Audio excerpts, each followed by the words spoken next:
আসসালামু আলাইকুম তোমাদের সবাইকে।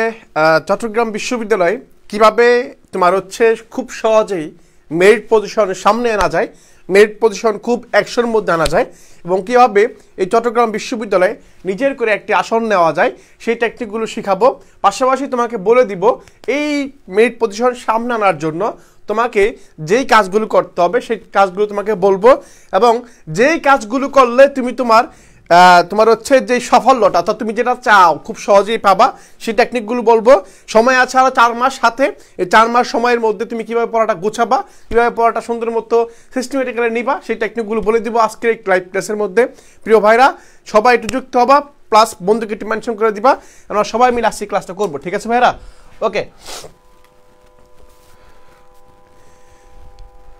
প্রিয় ভাইরা একটু দ্রুত যুক্ত আমাদের সাথে। আমরা তোমাদের সাথে আজকের যে বাংলার যে বিষয়টা আছে, যে প্যাটার্নটা কীরকম, কোন টপিক থেকে বেশি কোশ্চেন আসতেছে সেগুলো আমরা আজকে দেখব। ঠিক আছে?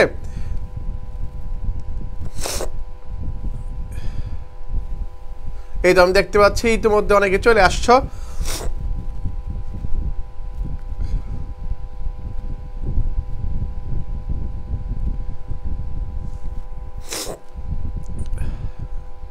প্রিয় ভাইরা একটু দ্রুত যুক্ত হবা। আজকে তোমাদের সুন্দর মতো দেখাবো প্রশ্ন প্যাটার্নটা আসলে কীরকম হয়, কত মার্ক থেকে এবং কোন কোন টপিক থেকে প্রশ্ন হয়, একেবারে সুন্দর মতো ধরে ধরে তোমাদের প্রত্যেকটা জিনিস দেখানোর চেষ্টা করবো। ঠিক আছে?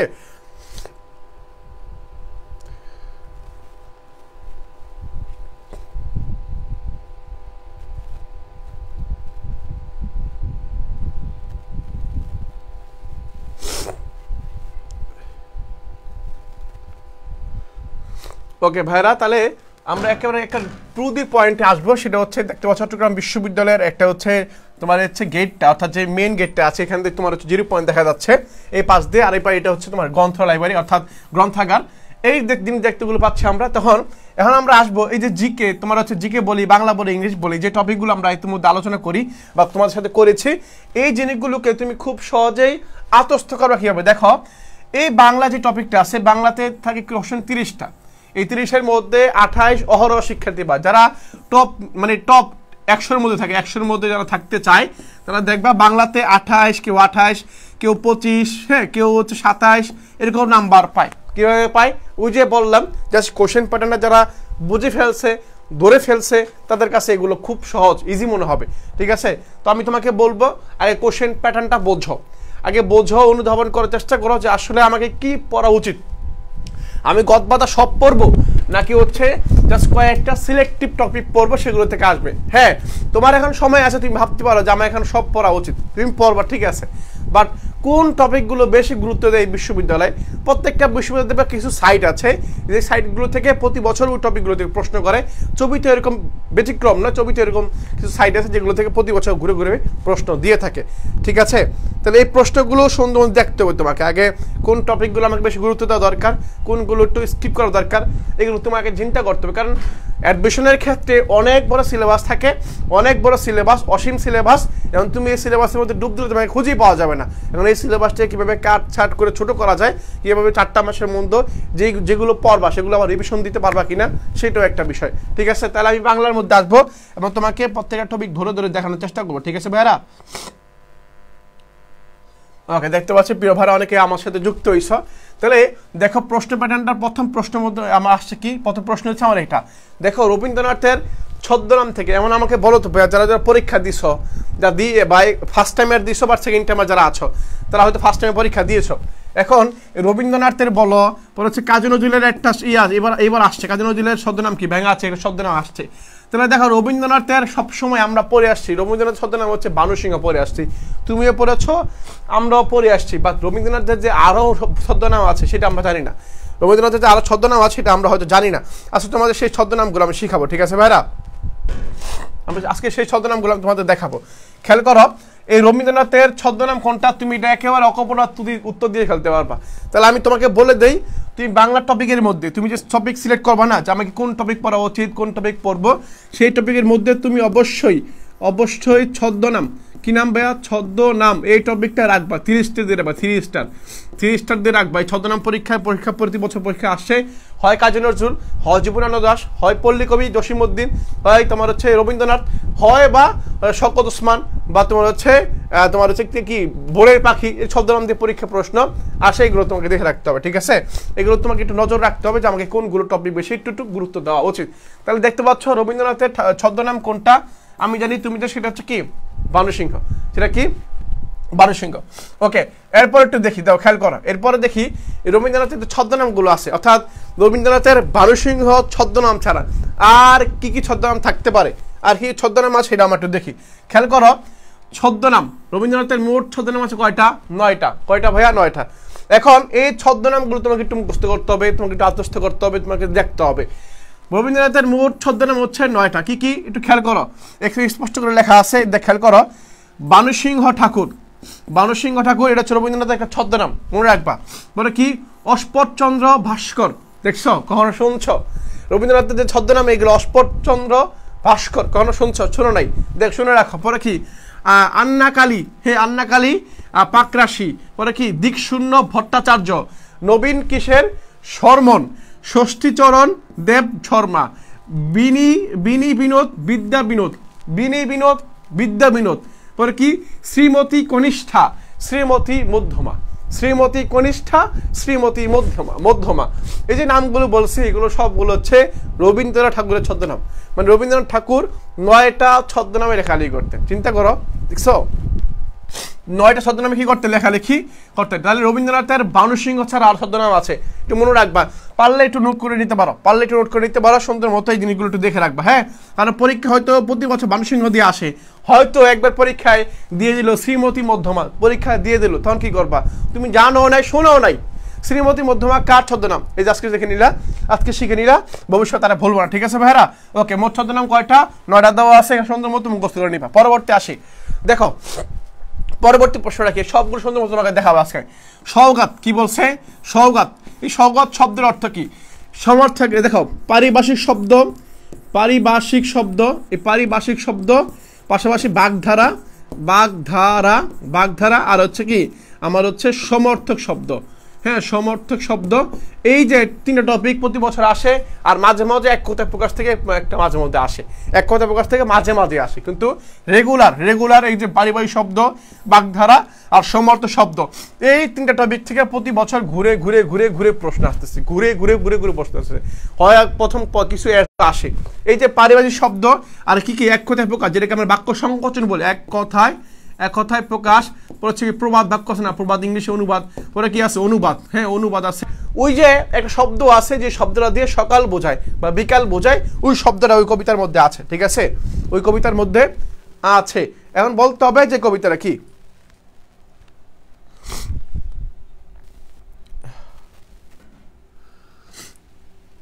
হ্যাঁ বল, এখন বলতে হবে এই কবিতাটা কি, ঠিক আছে?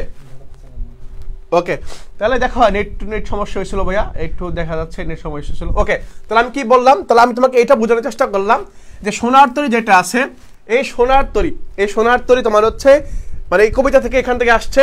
এখানে কোন শব্দটা উল্লেখ ছিল? সোনার তরী কবিতার মধ্যে একটা শব্দ উল্লেখ ছিল, যে শব্দটা দিয়ে একটা দিন একটা সময়কে বোঝায়। সেই শব্দটা কি?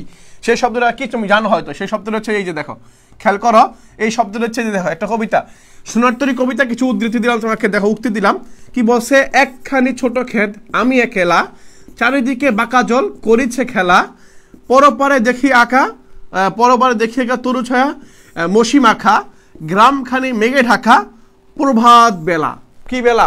প্রভাত বেলা। এই যে প্রভাত বেলা যে শব্দটা তুমি পাইলা, প্রভাত বেলা, খেয়াল করো তো। প্রভাত মানে কি? প্রভাত মানে হচ্ছে সকাল, মানে কি ভাইয়া? প্রভাত মানে হচ্ছে আমার সকাল। তাহলে আমি কি পাইলাম? তাহলে আমি পাইলাম যে প্রভাত, কি ভাত? প্রভাত। এই প্রভাত শব্দ হচ্ছে সকাল। তাহলে সোনার তরী কবিতায় কি উল্লেখে, মানে কোন সময় উল্লেখ আছে? সোনার তরী কবিতা কোন সময় উল্লেখ আছে ভাইয়া? সেটা হচ্ছে কি এই সকালের কথা উল্লেখ আছে, এই সকালের কথা উল্লেখ আছে। তাহলে বুঝতে পারছো, সোনার তরী কবিতায় উল্লেখিত সময় হচ্ছে সকাল।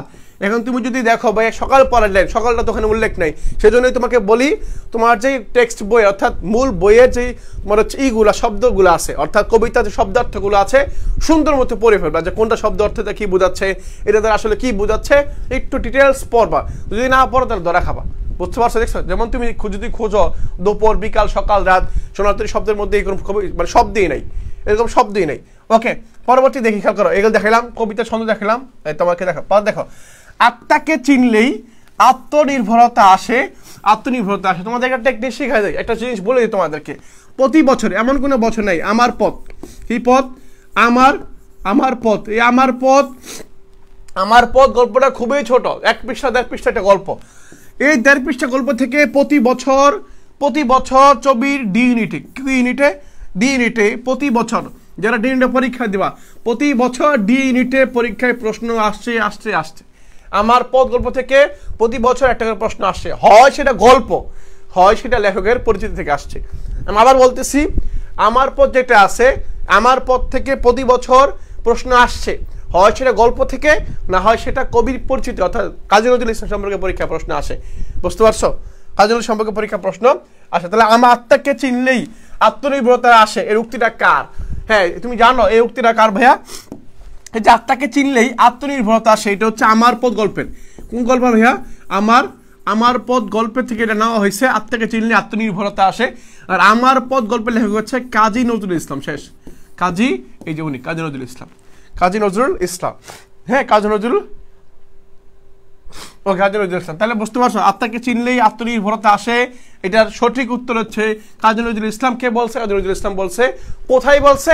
আমার পথ প্রবন্ধের মধ্যে বলা হয়েছে, ঠিক আছে, আমার পথ গল্পের মধ্যে বলা হয়েছে। ওকে, এইভাবে সুন্দর মতো দেখবা, প্রত্যেকটা গল্পের মধ্যে খেয়াল করবা, লাইন বাই লাইন খেয়াল করবা, তোমাকে লাইন তুলে দিবে। আমি বলে দিচ্ছি, কবিতার মধ্যে ছবিটি এমন করে, ছবিটি এরকম করে, একটা লাইন তুলে দিয়ে বলে এই লাইনটা কোত্থেকে আসছে, হ্যাঁ, এই লাইনটা কোত্থেকে আসে, এরকম লাইন আছে। যেমন তোমার হচ্ছে এতক্ষণে অরিন্দম কহিলা বিষাদে, এই লাইনটা কোত্থেকে তুলে দেওয়া হয়েছে, বা এই লাইনটা লেখককে, বা এই লাইনটা কোন কবিতা থেকে নেওয়া হয়েছে, আবার একটা গত বছর বা বিগত বছর একটা প্রশ্ন এরকম আসছে যে ভালোবাসা দিলে মা মারা যায়, এই যে এই লাইনটা কোন কবিতা থেকে নেওয়া হয়েছে, মানে কোন কবিতা থেকে নেওয়া হয়েছে, এই যে এরকম দিয়ে বলবে। এখন তোমাকে পারতে কি করতে হবে?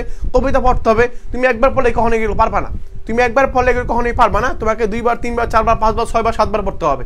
হ্যাঁ, এগুলো পড়তে হবে, নাহলে তোমার এগুলো মনে থাকবে না। হয় তোমাকে মুখস্থ করতে হবে, নয় তোমাকে বেশি বেশি পড়তে হবে, যাতে আমি একটা শব্দ বললে তুমি বলে ফেলতে পারো যে এই শব্দটা এই গল্পের মধ্যে আছে, তুমি যা বলে ফেলতে পারো।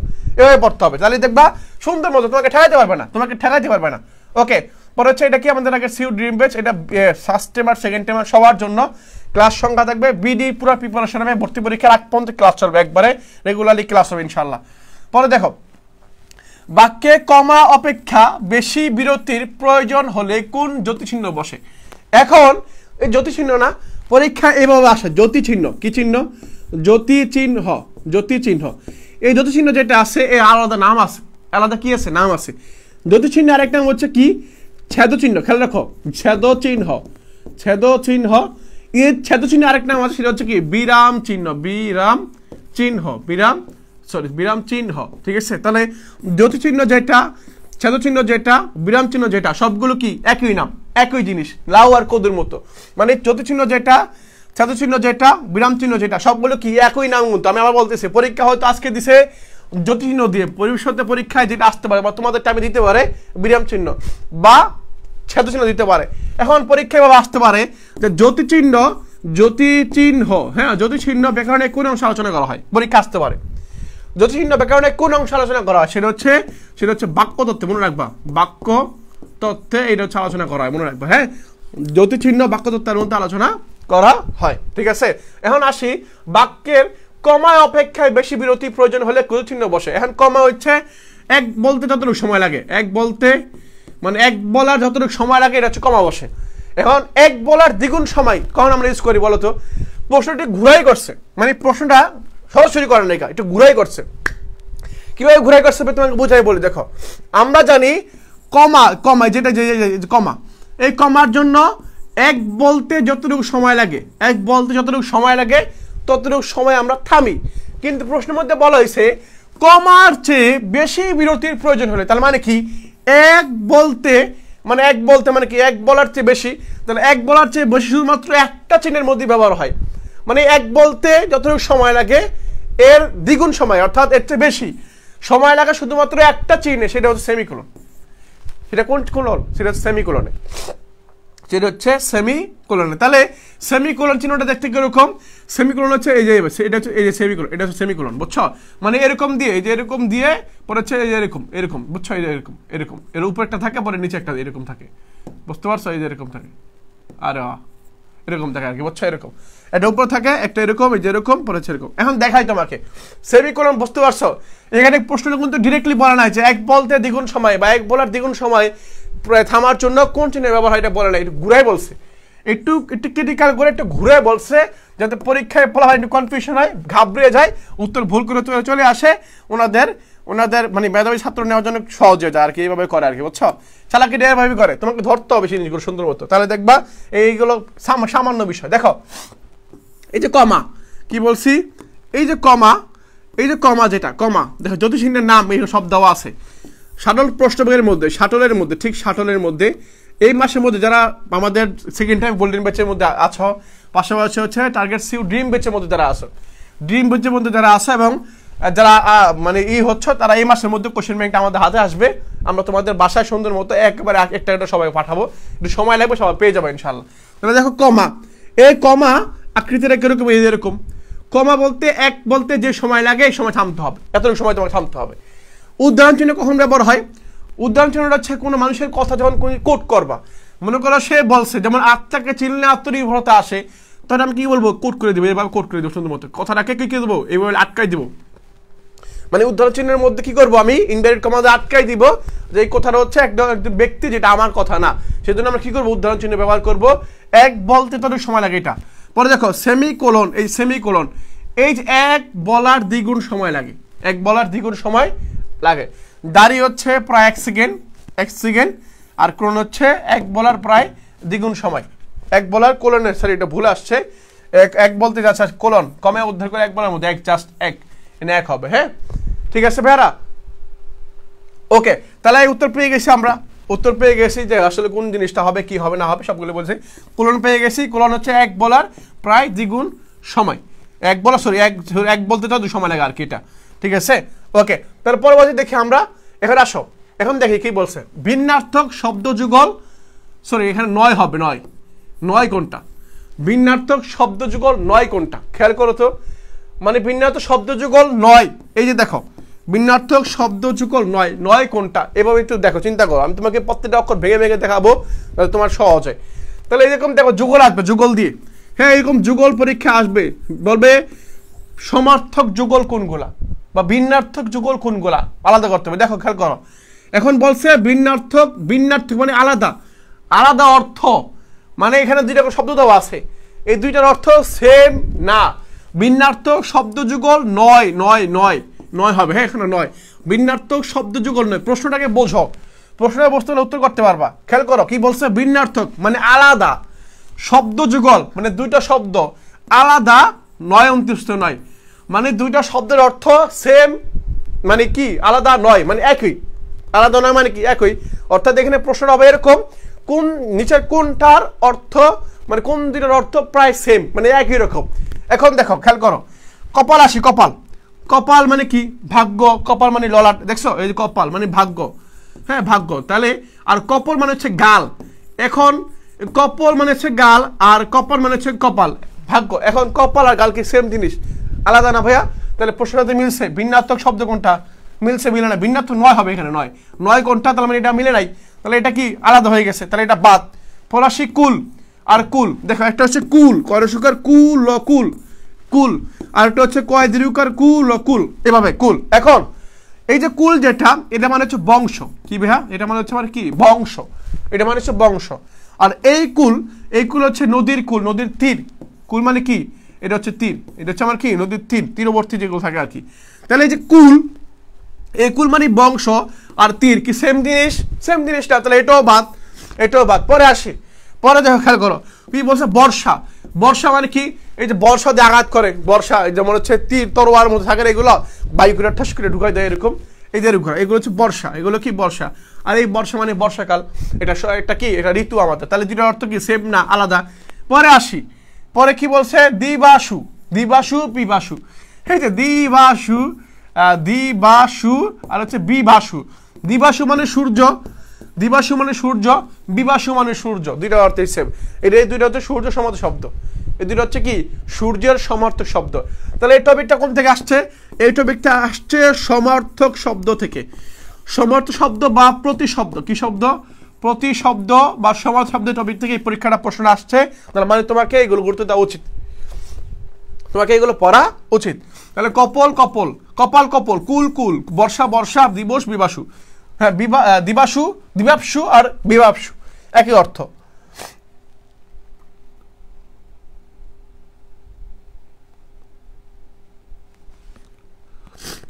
ওকে ওকে, প্রশ্ন তুলনা ঠিক আছে কোনটা? ওকে, তাহলে বিন্যাস শব্দ যুগল 9 হবে, এখানে 9। হ্যাঁ, এখানে প্রশ্নটা ভুল উঠছে আর কি। ওকে, পরে দেখো পদাশ্রিত নির্দেশক ব্যবহৃত হয়। পদাশ্রিত নির্দেশক জিনিসটা কি আগে তোমাকে এটা বুঝতে হবে। এটা যদি ব্যবহৃত হয় এটা কি জিনিসটাকে বুঝতে হবে তোমাকে, খেয়াল করো। পদাশ্রিত নির্দেশক, কি নির্দেশক? পদাশ্রিত নির্দেশক। এই জিনিসটা ব্যবহার হয় বা ব্যবহৃত হয় প্রত্যয়ের মতো, বিভক্তির মতো, সঙ্গী বা যোজক বা তোমার হচ্ছে তো কি বলছে উপসর্গের মতো। একটু খেয়াল করো পদাশ্রিত নির্দেশক জিনিসটা আসলে কি, কোন জায়গায় ব্যবহার হয়। যেমন আমি বলি না এই যে এক, পরে বললাম টরিস্কার টি, একটি। এই যে দেখো এই যে কি বললাম টরিস্কার টি, একটি আম, কি বললাম? একটি আম। এই যে টরিস্কার টি, একটি আম। পরে বললাম কি? পরে বললাম কিতাবখানা, এই যে কিতাবখানা, খেয়াল করো কিতাব কি তয়কারতা কিতাব, ক্ষয়কার খা নয়কার না কিতাবখানা। আবার বললাম আমগুলো, এই যে দেখো টরিস্কার টি, পরে কিতাব ক্ষয়কার খা নয়কার না, এই যে খানা। এই যে শব্দগুলো ব্যবহার হয়েছে টরিস্কার টি, এগুলো কোন জায়গায় ব্যবহার হয়েছে ভাইয়া? এগুলো শব্দের শেষে। তাহলে শব্দের শেষে, অর্থাৎ এইগুলো শব্দের শেষে ব্যবহার হয়েছে। এই যে এগুলো টরিস্কার টি। হ্যাঁ, আবার বললাম একটা, আবার বলি না মাঝে মধ্যে আমরা বলি না যে একটা টয়কারটা, যে এক হচ্ছে মূল শব্দ, এর সাথে আমরা কি যোগ করছি? টয়কারটা যোগ করছি। এই যে টা, এই যে টা পাইলাম টা, পরে পাইলাম কি টি, পরে কি পাইলাম? পরে হচ্ছে খানা। হ্যাঁ, পরে হচ্ছে খানা। এই যে শব্দগুলা, এই শব্দগুলোকে বলা হয় পদাশ্রিত নির্দেশক, যেগুলোকে আমরা ইংলিশে বলি আর্টিকেল। কি বলি? আর্টিকেল বলি। এই যে টা, এই যে টি, এই যে খানা, হ্যাঁ, এই শব্দগুলোকে আমরা কি বলি? এগুলোকে বলি আমরা পদাশ্রিত নির্দেশক। এখন খেয়াল করো, এখন আসি পদাশ্রিত নির্দেশক কিসের মতো ব্যবহার হয়, কিসের মতো? দেখো তো এই শব্দগুলা ব্যবহার হয়েছে কোথায়? শব্দের শেষে, শব্দের শেষে ব্যবহার হয়েছে। তাহলে এক মূল শব্দ, এর শেষে ব্যবহার হয়েছে টরিস্কার টি। কিতাব মূল শব্দ, এর শেষে যুক্ত হয়েছে কি? খানা। তাহলে কিতাব খানা একটি, শব্দের শেষে ব্যবহার হয়েছে। আর এখানে বলছে কি উপসর্গের মতো। এখন দেখো তো উপসর্গ শব্দের শুরুতে বসে, আর টা টি খানা এগুলো কোথায় বসছে? শব্দের শেষে। তার মানে এটা উপসর্গের মতো না, কারণ উপসর্গ শব্দের শুরুতে বসে আর পদাশ্রিত শব্দের শেষে বসে, তাহলে এটার মতো না। বিভক্তির মতো বলছে, বিভক্তির মতো, বিভক্তির মতো বলছে। এটা কি বিভক্তির মতো? বিভক্তি হয় বাক্যের সাথে। কিসের সাথে? বাক্যের সাথে। আর যে একটি জাস্ট এই পদাশ্রিত নির্দেশক হয় বাক্যের সাথেও হয়, আবার তোমার হচ্ছে শব্দের সাথেও হয়। তাহলে এটা কি? তাহলে এটাও বাদ, এটাও বাদ হচ্ছে। সঙ্গী যোজক না, এগুলো যোজক না, দুইটা শব্দকে যোগ করার জন্য ব্যবহার করা নাই, জাস্ট এগুলো শব্দের সাথে যুক্ত হয়। তাহলে এটাও আমার বাদ। বাকি রইল কি? প্রত্যয়। কেন প্রত্যয়? কারণ আমরা জানি প্রত্যয়, প্রত্যয় এই যে প্রত্যয় যেটা আছে, প্রকৃত প্রত্যয় যেগুলো থাকে না, প্রত্যয়, প্রত্যয় শব্দের শেষে যুক্ত হয়, শব্দের শেষে বসে, শেষে বসে। আর পদাশ্রিত নির্দেশক শব্দের শেষে যুক্ত হয়, শেষে যুক্ত হয়। বুঝতে পারছো? শব্দের শেষে যুক্ত হয়। ওকে, তাহলে কি পেলাম? পদাশ্রিত নির্দেশক প্রত্যয়ের মতো, কিসের মতো? প্রত্যয়ের মতো ব্যবহার, প্রত্যয় বা অব্যয়ের মতো ব্যবহার হয়। উত্তর হচ্ছে প্রত্যয়ের মতো। ভাই অনেকেই বিভক্তির মতো বলছো, অনেকেই বিভক্তির মতো বলছো, বাট উত্তরটা হচ্ছে প্রত্যয়ের মতো। হ্যাঁ, টিটা খারি খারি। ওকে, তাহলে বুঝতে পারছো এটা। ওকে, দেখো পরে আসি, দেখি পরে কি বলছে? অপরিচিতা। কি বলছে? অপরিচিতা গল্পের হরিশ ছুটিতে কোথায় এসেছিল? পরীক্ষা অনেকবার এই প্রশ্নটা দেখা গিয়েছে আর কি। কি বলছে? অপরিচিত একটা গল্প, এই গল্পের হরিশ কে ভাইয়া? হরিশ ছুটি পাইছে। ছুটি পাওয়ার পর কোথায় আসছে? তোমরা যে ইন্টারমিডিয়েট যে গল্পটা পড়ছো, অপরিচিত যে গল্পটা পড়ছো, এই গল্পটাই একেবারে শুরুতে অপরিচিত গল্পটা আছে। গল্পের মধ্যে অনুপম বসে বসে ভাবতেছে বিয়ে করবে কি করবে না। তার বন্ধু কিছুক্ষণ পর আসছে। তার বন্ধু কে? তার বন্ধু হচ্ছে হরিশ। এখন হরিশ যে আসছে, কোত্থেকে আসছে? প্রশ্ন হচ্ছে এটা। মানে হরিশ ছুটিতে কোথায় এসেছিল? ওয়েট, কোথায়? একটা হচ্ছে অপরিচিত গল্পে হরিশ ছুটিতে কোথায় আসছিল, আর একটা হচ্ছে কোথা থেকে এসেছিল, আলাদা প্রশ্ন। একটা হচ্ছে কোথায় আসছে, মানে ছুটি শেষ, এখন কোথায় আসছে এক প্রশ্ন। 2 নম্বর প্রশ্নটা হচ্ছে ছুটি যে হলো, যে আসছে, উনি যে এখানে আসছে, এই আসছে কোথা থেকে আসছে, মানে কোত্থেকে সে আসছে এখানে, বুঝতে পারছো? তাহলে প্রশ্ন কিন্তু দুইটা। দেখো তাহলে এখানে বলছে কি, এখানে বোঝো, এখানে বলছে অপরিচিত গল্পের মধ্যে হরিশ ছুটিতে কোথায় আসছে, মানে ছুটি পাইছে এখন কোথায় আসছে, আসছে কোথায়? হ্যাঁ, আসছে হচ্ছে কলকাতায়। আসছে কোথায়? আসছে কলকাতায়। আসছে কোথায়? আসছে কলকাতায়। বাট কোত্থেকে আসছে যদি বলা হয় প্রশ্নে, কোত্থেকে আসছে, তার উত্তর হবে আমার কি, কানপুর থেকে আসছে। কোত্থেকে আসছে? কানপুর থেকে আসছে। তাহলে বুঝতে পারছো? তাহলে কোথায় আসছে? কলকাতায় আসছে। কোত্থেকে আসছে? উত্তর কানপুরে। উত্তর কি?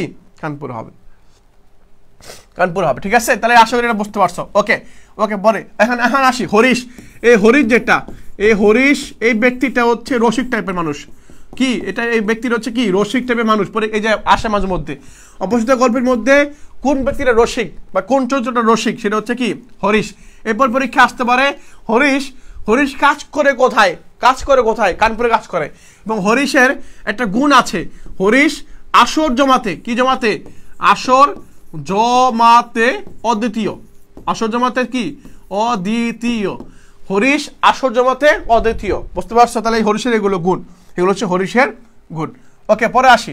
এটা হচ্ছে সি ইউনিট, অর্থাৎ চট্টগ্রাম বিশ্ববিদ্যালয়ের সি ইউনিট। তোমরা জানো এখানে তোমার হচ্ছে মানে অ্যাকাউন্টিং পড়বা না, ম্যানেজমেন্ট নাই, কিচ্ছু না। এখানে জাস্ট 3টা টপিক পরীক্ষা হবে, প্রবলেম সলভিং, ইংলিশ আর অ্যানালিটিক্যাল স্কিল। এই 3টা বিষয়ের উপর পরীক্ষা হবে।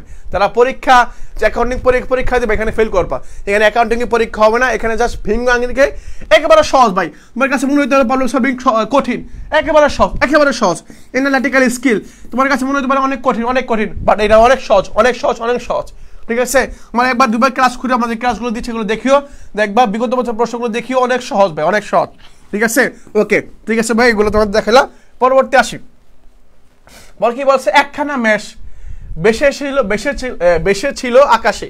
এখানে এই দেখো একখানা, এই যে এক বলছি, এক পর কি বলছি, খয়কার খা নয় কার না খানা। এখন আমাকে বলো তো ভাইরা, এখন আমাকে বলো এই যে একখানা, এই যে খানা শব্দটা, এই খানা শব্দটা কি? এই যেটাকে বলছিলাম টা টি খানা খানি বলছিলাম না, এখন আমাকে বলতে হবে এই খানা শব্দটা আসলে কি। ওকে, হ্যাঁ, আসর জমা তো দিয়ে। এখন আমাকে বলো একখানা মেষ বেশি ছিল আকাশে। এখানে তোমার হচ্ছে মেষ, এটা মেঘ হবে, মেঘ, একখানা মেঘ, একখানা। হ্যাঁ, খানা শব্দটা মানে হচ্ছে এই খানা শব্দটা আসলে কি? এটা পদার্থবিজ্ঞান নির্দেশক, বিভক্তি নাকি অনুসর্গ নাকি উপসর্গ, কোনটা? হ্যাঁ, একজন বল, সবাই বলছে এই নাম্বার, এই তো গুড। এই যে টয়কার টা, টয়কার টি, টা টি, পরে হচ্ছে কি খানা, খানা খানি। হ্যাঁ, খানা খানি, এই শব্দগুলো হচ্ছে পদাশ্রিত নির্দেশক। কি ভাই এগুলো? পদাশ্রিত নির্দেশক, মনে রাখবা। পরে আসি, দেখি পরে, দেখো কি বলছে, প্রভাব। কি ভাব? প্রভাব। এই যে প্রভাব যে শব্দটা, খেয়াল করো, প্রভাব, খেয়াল করো, প্রভাব। এই যে প্রভাব শব্দটার মধ্যে কি কি ভয়কার ভাব, ভাব, প্রভাব। এই যে দেখো প্রভাব শব্দটার মধ্যে এই যে প্রো যেটা আছে, এই যে প্রো, এই যে প্রো আলাদা করছি, প্রো। ভাব শব্দটা হচ্ছে মূল শব্দ, এই যে প্রো আগে যোগ হয়েছে, এই যে প্রো যোগ হয়েছে, এই প্রোটা কি? এটা কি বিভক্তি? বিভক্তি শব্দের শেষে বসে, মনে রাখবে, বিভক্তি শব্দের শেষে বসে, অনুসর্গ শব্দের শেষে, প্রত্যয় শব্দের শেষে। বাট ভাই কিন্তু এই যে ভদ্রলোক, এই ভদ্রলোক শব্দের আগে বসে, তাহলে কি? ভাব মানে মূল শব্দ এর আগে বসছে, তার মানে কি? তার মানে উপসর্গ শেষ, তার মানে উপসর্গ, তার মানে উপসর্গ। এবার মনে রাখবা, তাহলে কি বলছি? প্রভাব শব্দটির মধ্যে প্রো শব্দটা হচ্ছে কি? একটা উপসর্গ। কিভাবে বুঝলাম? শব্দের আগে বসছে। উপসর্গগুলো কোথায় বসে? শব্দের আগে বসে, শব্দের আগে বসে, মনে রাখবে এইভাবে। তাহলে উপসর্গটা কোথায় বসছে? প্রভাব শব্দের আগে, শব্দের আগে বসছে, মনে রাখবো। উপসর্গগুলো শব্দের আগে বসে, আর প্রো হচ্ছে একটা তৎসম উপসর্গ। ঠিক আছে, ওকে, পরবর্তী আসি, দেখি ভাইয়া। মৃতের মতো অবস্থা, এক কথা আমরা কি বলি? মানে মানুষটা মারা যাবে, মানে মারা যাবে, মানে মারা যাবে এরকম ভাব। যখন এরকম ভাব হবে, এখন এই অবস্থাকে আমরা কি বলি? এক কথায় প্রকাশ আসছে। বললাম না, এক কথায় প্রকাশ সবসময় আসে না, মাঝে মধ্যে আসে, মাঝে মধ্যে আসে, মাঝে মধ্যে আসে। মৃতের মতো অবস্থা যার, এটাকে যদি আমরা সংক্ষিপ্ত প্রকাশ করি, এক কথায় প্রকাশ করি, এখানে আসলে এক কথা প্রকাশ থেকে পরীক্ষার প্রশ্ন আমার মনে হয় এটা আসছে। তোমার কাছে মনে হইতে পারে ভাইয়া এটা হচ্ছে এক কথা প্রকাশ থেকে আসছে, তোমার কাছে মনে হইতে পারে এটা এক কথা প্রকাশ থেকে আসছে, তবে কোনটা এক কথা প্রকাশ? না, আমি বলবো এটা এক কথা প্রকাশ থেকে আসে নাই, এটা আসছে বানান থেকে আসছে। কি থেকে আসছে? বানান থেকে আসে, শব্দে বানান থেকে আসে। কেন কি দেখো সবগুলো শব্দই সেম, সবগুলো শব্দে কি সেম। এখন তুমি বলো তো এটা কি শব্দ, এখন এটা কি শব্দ নাকি বানান নাকি এক কথায় প্রকাশ, কোনটা? এক কথায় প্রকাশ হইতে পারে ঠিক আছে, বাট এখানে সবগুলোই সেম। এখন উত্তরটা কি হবে মনে রাখবা, মুমূর্ষু যে বানানটা আছে, মুমূর্ষু বানানের মধ্যে যত ভেজাল সব মাঝখানে, মানে যত ভেজাল আছে সব কি হবে মাঝখানে হবে। তাহলে মু ময় দীর্ঘকার মু, শয় দীর্ঘকার সু, শয় রসুকার সু, শয় রসুকার সু, তাহলে মুমূর্ষু এই যে এটা হচ্ছে বানান। তাহলে উত্তর হচ্ছে প্রথমটা, এই নাম্বারটাই উত্তর। মুমূর্ষু শব্দের বানান হচ্ছে এই নাম্বারটা, সঠিক এই নাম্বারটা মুমূর্ষু। খেয়াল রাখবা মুমূর্ষু বানানের মধ্যে মুমূর্ষু, ম মানে কি, ম মানে মধ্যে, ম মানে কি, ম মানে হচ্ছে মধ্যে, মানে মধ্য কি হবে, মধ্যে দীর্ঘকার হবে, মনে রাখবে এইভাবে। ম মানে মধ্যে, মধ্যে মানে দীর্ঘকার, মস্কানে দীর্ঘকার শেষ, তাহলে মনে রাখতে পারবা। ম মানে কি, ম মানে মধ্যে, মুমূর্ষু মানে কি মধ্যে, পরে মানে কি ম আছে তার মানে মধ্যে, মানে যত ঝামেলা সব মাঝখানে, যত ঝামেলা কয় আছে সব কি হবে মাঝখানে হবে। মু মদ্রিকার মু, সরসুকার সু, মুমূর্ষু। ঠিক আছে, এবার মনে রাখবা, টেকনিকটা মনে রাখবা আর কি। ওকে, পরবর্তী আসি। দেখো পরবর্তী খেয়াল করো, কতটি ব্যঞ্জন বর্ণ পূর্ণমাত্রা দিয়ে লেখা হয়? কতটি ব্যঞ্জন বর্ণ পূর্ণমাত্রা দিয়ে লেখা হয়? পূর্ণমাত্রা দিয়ে দেখো কতটা ব্যঞ্জন বর্ণ। আমরা জানি ব্যঞ্জন বর্ণ মোট আছে কয়টা, তোমার হচ্ছে 39টা। কয়টা? 39টা আছে। এই 39টার মধ্যে কয়টা তোমার হচ্ছে একেবারে পূর্ণমাত্রা, মানে পূর্ণমাত্রা দিয়ে লেখা হয়, নট বাংলা বর্ণমালা বলা নাই। এখানে জাস্ট কি বলছে ব্যঞ্জন বর্ণ বল, জাস্ট শুধুমাত্র ব্যঞ্জন বর্ণের মধ্যে কয়টা মনে হচ্ছে জাস্ট শুধু তোমার হচ্ছে পূর্ণমাত্রার উপর লেখা। পূর্ণমাত্রা মানে কি, জাস্ট যেমন আমরা কি বলি ক বলি, কর উপর যে দাগটা আছে পুরো দাগটা এটাকে বলে পূর্ণমাত্রা। আবার যেমন বলি ওর উপর কোনো দাগ নাই, ওর উপর কি নাই, দাগ নাই, মানে এটা মাত্রাহীন। আবার বললাম মূর্ধন্য, কি বললাম মূর্ধন্য, দেখো মূর্ধন্যের মধ্যে এই পাশটা নাই, এই পাশটা নাই, মানে এই পাশে আছে, মানে অর্ধেক আছে অর্ধেক নাই, মানে এটা অর্ধমাত্রা। এটা হচ্ছে পূর্ণমাত্রা, মাত্রাহীন, এটা হচ্ছে কি অর্ধমাত্রা আর কি, বুঝছো? এখন আমাকে বলতে হবে পূর্ণমাত্রা এরকম কয়টা আছে। আমরা জানি মোট বর্ণ হচ্ছে কয়টা, 39টা, তার মধ্যে 26টা। কয়টা? তার মধ্যে 26টা হচ্ছে পূর্ণমাত্রা, তার মধ্যে 26টা হচ্ছে আমার কি পূর্ণমাত্রা। 26টা কি ভাই? 26টা হচ্ছে আমার পূর্ণমাত্রা। হ্যাঁ, পূর্ণমাত্রা ব্যঞ্জনবর্ণ 32, কি বলছে একদম বলছে বাংলা বর্ণমালায়, হ্যাঁ বর্ণমালা 32টা, ঠিক আছে বর্ণমালা 32টা। এখন যদি বলা হয় কতটি বর্ণমালায় পূর্ণমাত্রা আছে, তখন উত্তর হবে 32, তখন উত্তর হবে কত হবে 32। কারণ কি কারণ আছে আমরা জানি স্বরবর্ণের মধ্যে আছে কয়টা, স্বরবর্ণের মধ্যে 6টা পূর্ণমাত্রা, আর ব্যঞ্জনবর্ণের মধ্যে আছে 26টা। 26 আর 6 কত 32, তাহলে মোট পূর্ণমাত্রা হচ্ছে 32টা। আর যদি বলা হয় বাংলা বর্ণমালার মধ্যে পূর্ণমাত্রা কয়টা, তাহলে 32। যদি বলা হয় স্বরবর্ণের মধ্যে কয়টা, তাহলে 6টা। যদি বলা হয় ব্যঞ্জনবর্ণের মধ্যে কয়টা, তাহলে 26টা। হ্যাঁ, স্পেসিফিক ভেঙে দিবে, তাহলে উত্তর করতে পারবা। ওকে, একটু দেখি স্বরবর্ণের মধ্যে পূর্ণমাত্রা সংখ্যা হচ্ছে কয়টা, 6টা। পূর্ণমাত্রা কয়টা, 6টা। স্বরবর্ণের মধ্যে অর্ধমাত্রা সংখ্যা হচ্ছে কয়টা, একটা। সেটা কি, সেটা হচ্ছে রি। এটা কি, এটা হচ্ছে রি। এবং কি বলছে স্বরবর্ণের মধ্যে মাত্রা নাই কয়টা, 4টা। যেমন এ, পরে কি ওই, পরে কি ও, পরে হচ্ছে ও, এই যে 4টা, এই 4টা আমরা পাই। ওকে, পরে আসি ব্যঞ্জনবর্ণের মধ্যে। ব্যঞ্জনবর্ণের মধ্যে কি আছে, ব্যঞ্জনবর্ণের মধ্যে 26টা হচ্ছে কি পূর্ণমাত্রা, যেগুলো দাগ আছে পুরোপুরি দাগ আছে। এরপর বলা হয়েছে 7টি যেগুলোর মধ্যে কি নাই, জাস্ট পুরো মাত্রা নাই, মানে অর্ধেক আছে। যেমন কি এই যে মূর্ধন্য বলছি, মূর্ধন্য আছে। হ্যাঁ, তারপর হচ্ছে আমরা আরেকটা বর্ণ পাই, সেটা হচ্ছে কি মূর্ধন্য পাই, পরে দহ পাই, এরকম বাবা জহ পাই, জহ, হ্যাঁ এরকম পাবা, এই শব্দগুলো আমরা পাই। এরপরে দেখি মাত্রাহীন কয়টা, 6টা, মানে 6টার মধ্যে কোনো মাত্রা নেই। যেমন একটা হচ্ছে অনুস্বর, একটা হচ্ছে বিসর্গ, একটা খণ্ডত, চন্দ্রবিন্দু, এটা উও, আর একটা কি ইও। এই যে এগুলো বুঝতে পারছো, এগুলোর মধ্যে মাত্রাই নেই।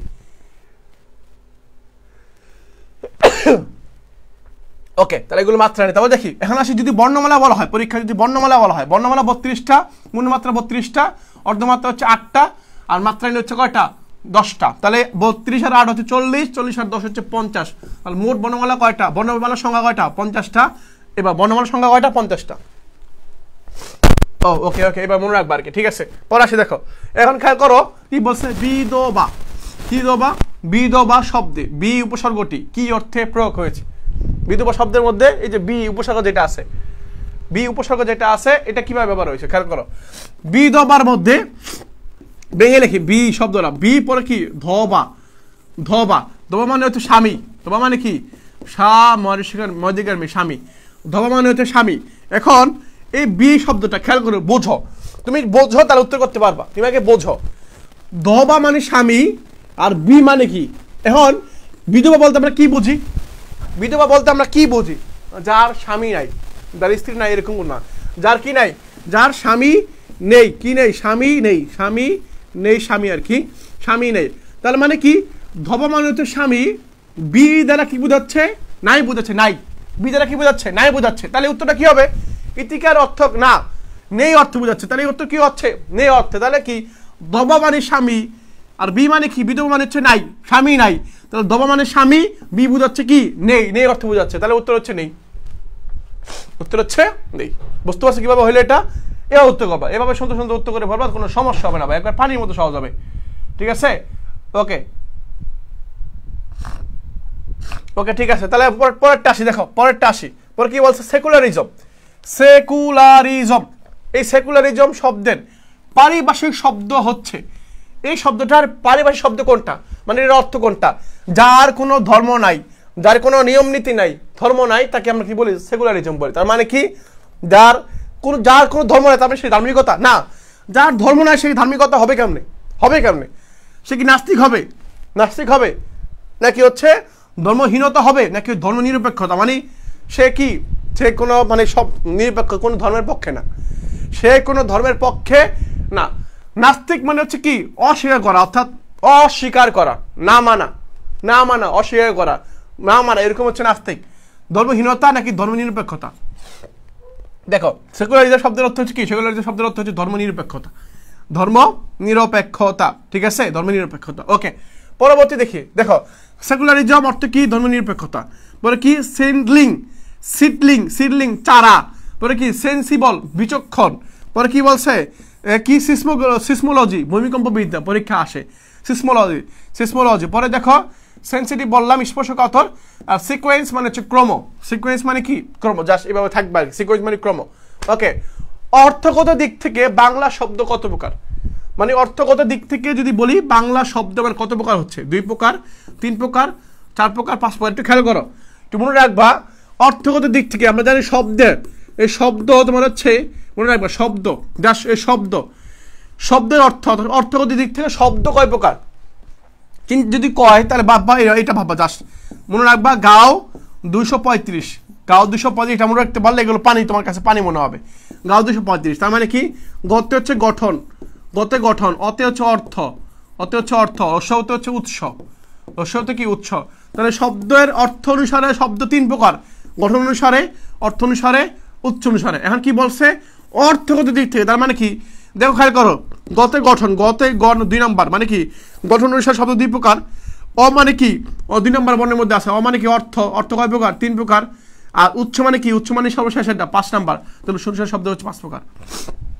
উচ্চ অনুসারে শব্দ হচ্ছে কয় প্রকার? 5 প্রকার। তাহলে পরীক্ষা এখানে প্রশ্ন আছে কোনটা?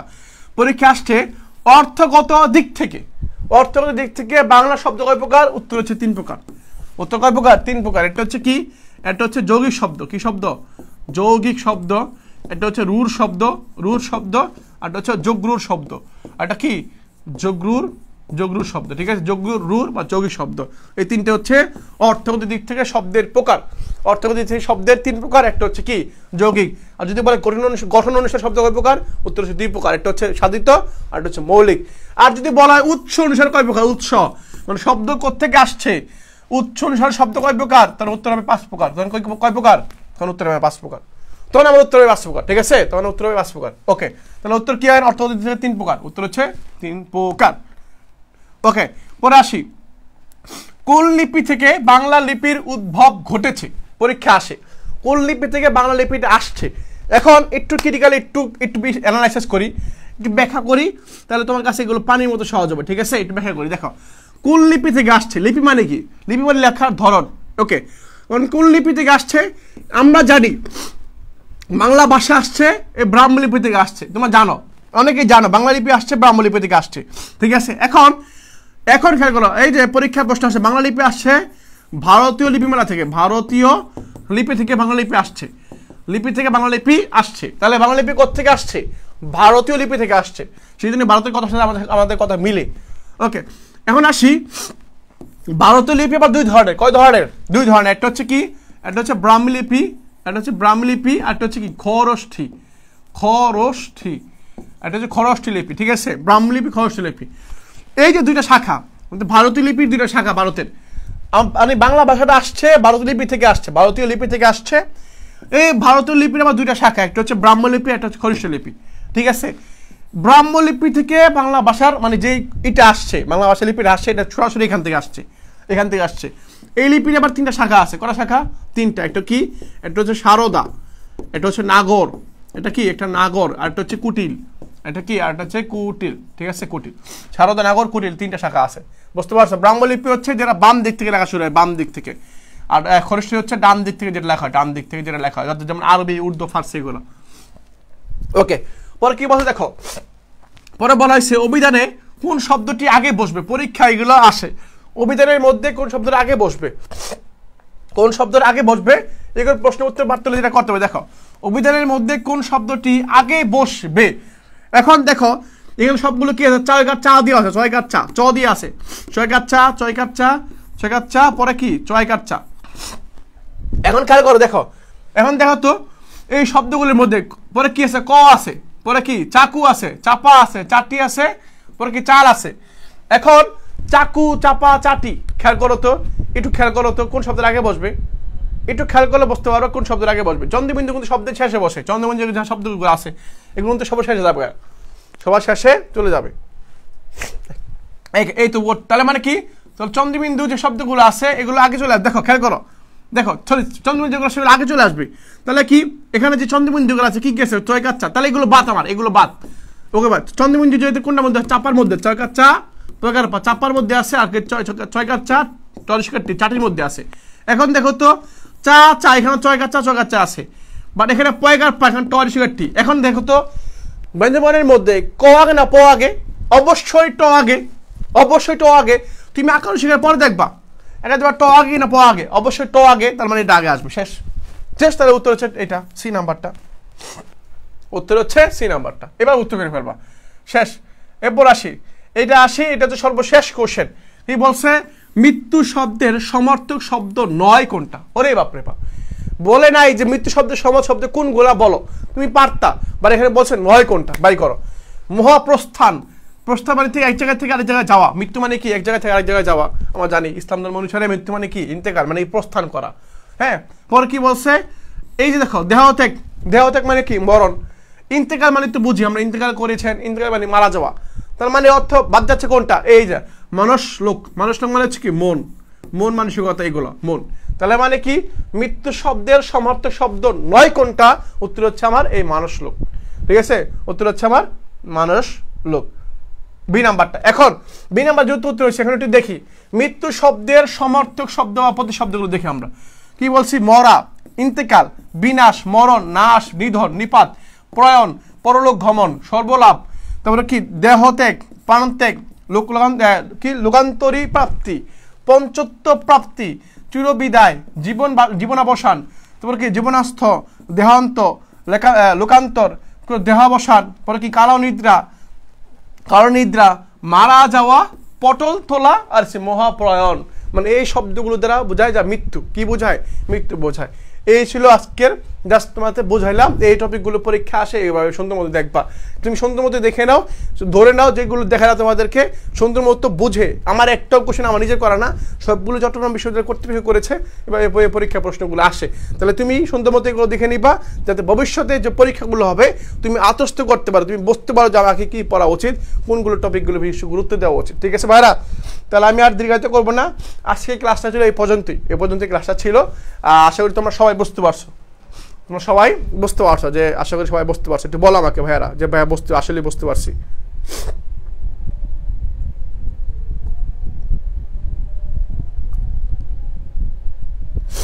এই তো ওখানে দেখতে পাচ্ছি সবাই বুঝতে পারছো, ওকে ঠিক আছে ভাইয়া, বুঝতে পারছো। তো তোমাদের অসংখ্য ধন্যবাদ, তোমরা যে বুঝতে পারছো, তোমাদের বুঝতে পারছি আমি। তোমাদের সাথে আবার পরবর্তী ক্লাসে দেখা হবে, সেই পর্যন্ত সবাই ভালো থাকবে, পড়াশোনা নিয়মিত করবে।